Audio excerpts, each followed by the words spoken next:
Today what we're going to be talking about is something I received, bought on a whim. The Novritsch Anti-Fog Unit.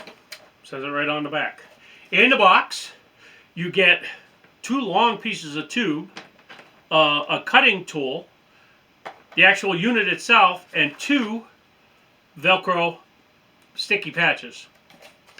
When I received mine, I got this nice, here's my receipt, got this nice envelope with my invoice in it, and a thank you for ordering, SSX 303 rifle patch, and two sets of Novritsch stickers, one with a bunch of his particular guns, and this one with BB weights, which you're supposed to be able to put on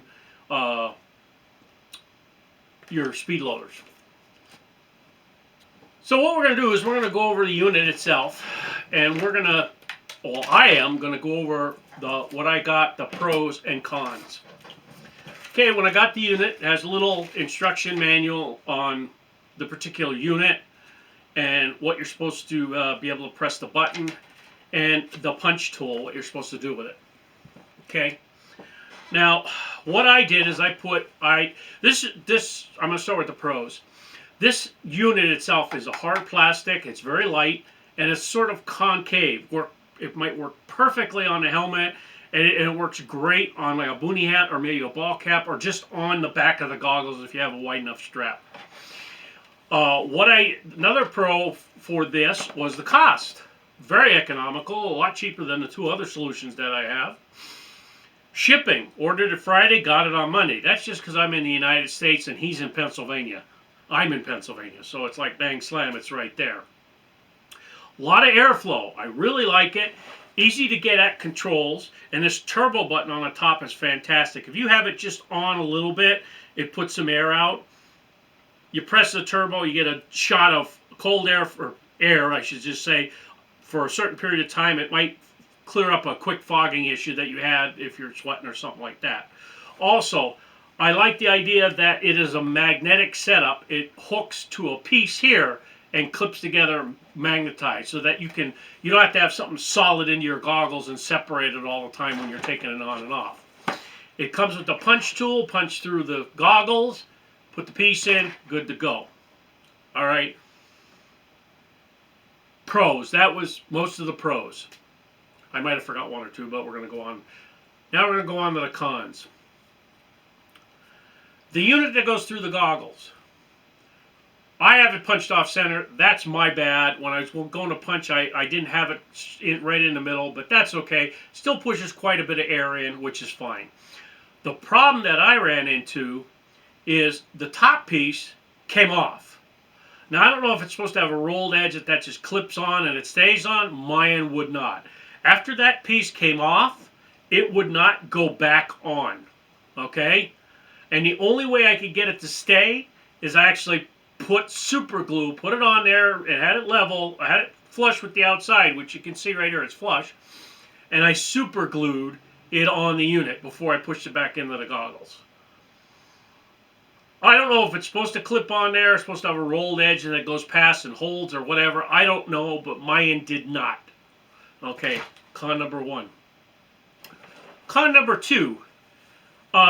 I'm going by the YouTube video about how to put this on. And when I originally cut the tubes, I made them a little bit longer than what I was supposed to have. Thought, that's okay. Put the goggles on, put it on the unit, but I had to bend it back a little bit to put on the goggles, and it was cutting airflow off. Now, that is an installation issue. It's not really a pro or a con for the unit, but it is something you got to get right perfectly, and you have to have this magnetic part in the front turn the perfect spot, because if you don't have it all the way and it's up in the air a little bit, you're losing air. You got to have it put so it perfectly flush with the magnets. That's con. Now, con number three.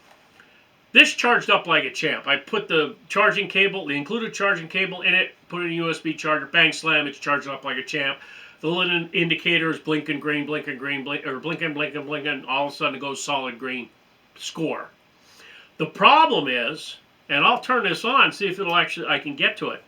So it's on now, and it's blowing a little bit of air. And this is supposed to be the battery indicator here. You're supposed to be able to press this and get a battery indication. I don't. I move it around, push all different ways.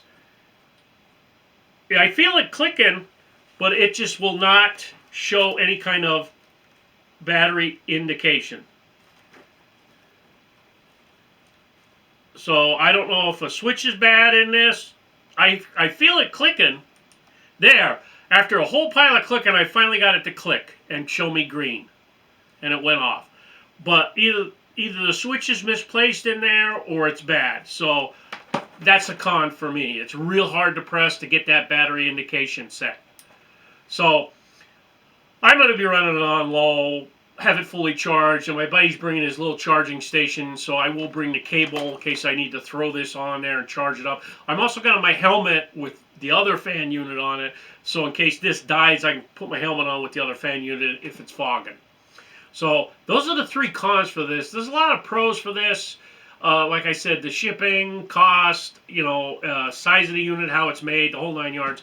There's a lot more pros than there are in con. And the installation with the hose, that might be that's not a non-starter. But the button and the top of this piece you put through the goggle, those are 2 bad spots. And, the price is economical and all that, but I'm like, I really would like to have that a little bit better and the switch fixed a little bit on this. I'm not going to send it back because it works. It's just I don't like the battery indicator. I'm not going to be doing too much checking out the battery. If it stops running, I'm assuming the battery's going to be dead.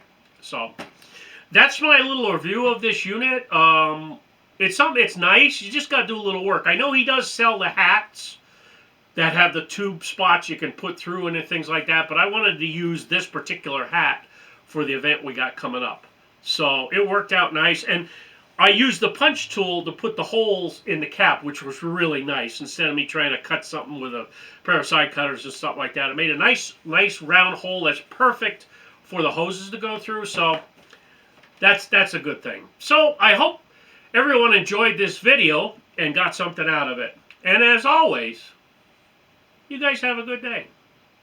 Oh my God! Oh, that's not right. No.